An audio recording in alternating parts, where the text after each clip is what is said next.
मैं बताता हूँ कि बांग्लादेश में क्या हो रहा है और क्यों हो रहा है। बांग्लादेश के चाइना, अमेरिका और पाकिस्तान से सीधे तार जुड़े हुए हैं। अमेरिका इसलिए क्योंकि अमेरिका को बांग्लादेश के पास एक आर्मी अड्डा चाहिए जिससे वो चाइना और भारत पर नजर रख सके और साउथ एशिया में उसका दबदबा बढ़ सके। इसी के चलते अमेरिका ने पूर्व पीएम बांग्लादेश की शेख हसीना को हटा दिया स्टूडेंट आंदोलन में, क्योंकि शेख हसीना ने वो अड्डा देने से मना कर दिया।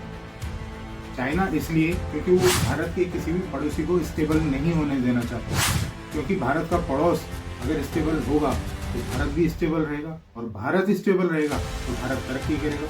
चाइना भारत की तरक्की नहीं चाहता है, इसलिए उसने बांग्लादेश का सहारा लिया। बांग्लादेश ही आप श्रीलंका, नेपाल, म्यांमार, पाकिस्तान, इन सभी को देख लो।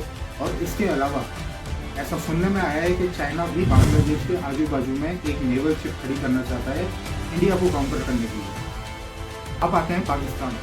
पाकिस्तान की खुफिया एजेंसी ISI बांग्लादेश से सीधे इन्वॉल्व है। पाकिस्तान ये सोच रहा है कि भारत ने अफगानिस्तान का फ्रंट खोला पाकिस्तान के लिए, तो भारत के लिए बांग्लादेश का फ्रंट पाकिस्तान ने खोल दिया। भूलो मत 1971 का दर्द अभी भी पाकिस्तान के मन में है। पाकिस्तान के पीछे चाइना और अमेरिका दोनों हैं।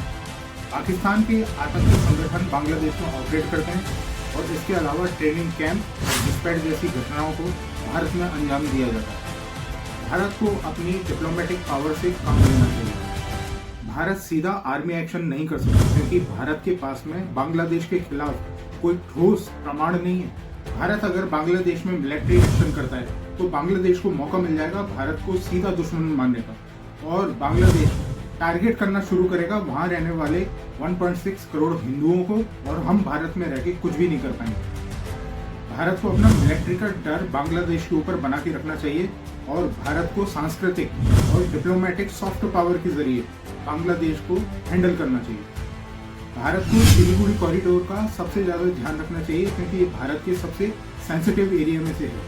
भारत और बांग्लादेश के बीच में बहुत बड़ा ट्रेड होता है, जैसे कि चावल, बिजली, कॉटन, रॉ मटेरियल, इस पे भी हम विचार कर सकते हैं। भारत में बांग्लादेशी घुसपैठ एक बहुत बड़ी समस्या है। SIR, CA और NRC ठीक से लागू करनी चाहिए और भारत के जितने भी सीमावर्ती राज्य हैं उन पर कड़ी निगरानी रखनी चाहिए। और क्या हो सकता है आप कमेंट करके हमें बताएं और चैनल को सब्सक्राइब करें।